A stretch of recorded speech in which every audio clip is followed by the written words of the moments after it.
There's another project car in here? Now, before you start jumping off a bridge in the comments, let me explain a couple of things. Yes, the E90 M3 is sold, and yes, behind you is yet another project car. Now, why on earth would I sell my E90 M3? Well, there's three very good reasons. Number one, track performance. Number two, street performance. Number three, the elephant in the room, cost. Speaking of which, I'm going to break down to the dollar how much I spent on that car, how much I sold it for, and the million-dollar question, how much I made or lost on it. So number one, track performance. Now again, this was a stock M3. Can't expect much from that generation, but the weight at 3,700 pounds, it's just a lot of weight. For the brakes, totally inadequate on the car. The suspension, to make the E90 or E92 a proper track car, you need to spend tens of thousands on upgrades, and I am not exaggerating. Big brake kit on that car, even if it's used, you're looking at $3,000 to $4,000. Suspension, proper sets of coilovers and suspension on that car, again, thousands of dollars, and that's still leaving you with a car that weighs 3,700 pounds, okay? Not ideal. Number two, street performance. The E90 belongs on the Autobahn. It is a monster on the highway. You cannot keep it under 150, 180 kilometers an hour. I've tried. If I kept it for another year, probably would lose my license. If you live in Germany or if you live in a country where you can stretch its legs on the highway and open it up on the regular, it is a phenomenal car to drive on the street. But in the most congested city in North America with the worst drivers in the world, it is extremely frustrating to drive on the street as well because you can't exploit its power. And where it really belongs is on the highway over 200 kilometers an hour. It excels. Now, finally, the elephant in the room, cost. Now, this car is the equivalent of being married to a Kardashian.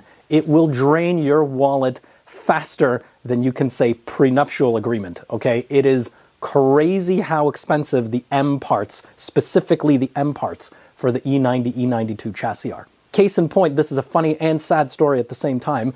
Tim, the new owner of the car, the day after he drove it out of this garage, the car started smoking and burning under the hood. What happened? One of the coils started melting and failed. Guess how much a new coil is? $400 Canadian a piece. Now, if you want to rest easy at night, that's over $3,000 just in coils on that car. So, buyer beware. If you're going to keep an E90, E92, especially a high mileage one, but it doesn't matter, they're all getting old. Even if you have a low mileage one, things are going to go wrong, and those M-specific parts for that car are just astronomically expensive. Now that we got that out of the way, let's look at some numbers. So I bought this car for $15,000 Canadian about 2 years ago. Then the big expense, engine work, preventative engine work, valve cover gaskets, spark plugs, rod bearings, massively expensive. And remember, I did all of this work completely 100% by myself. Fluids, temperature sensor, new fuel injectors, motor mounts. Again, coils would probably make it into this category. A bunch of this stuff is preventative. Some of it was, needing to be fixed. Next is the chassis. Now, I went extremely cheap as far as where I could stretch my dollar here. I bought OEM shocks with low kilometers. I reused the stock springs. I resurfaced the front brake discs, had to buy rear new ones. The front wheel hubs, fixing the drive shaft, doing an alignment. On the exterior, the biggest expense was obviously painting and fixing the bumpers. I bought some used bumpers for the front, had the back one fixed, repainted. Obviously buying tires is a big expense. The wheel refinish was just my labor and some paint cans, emblems, little things like that. Not too bad, considering this car from the outside now looks 8, 9 out of 10. And lastly, on the interior, some refinishing bits around the shifter and the steering wheel. And last but not least, the exhaust, which was that straight-piped catastrophe. I got a welder, some welding rods, a couple of O2 sensors, and I basically botched the stock exhaust back together. For a total of parts of just shy of $8,500 Canadian.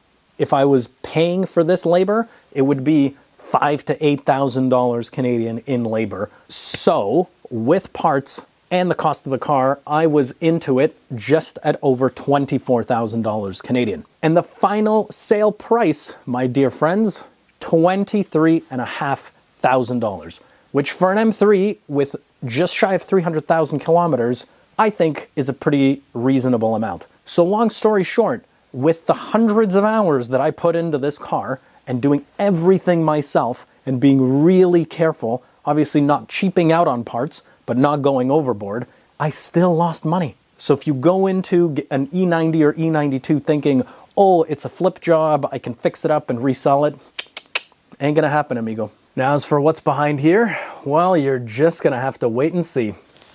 Adios.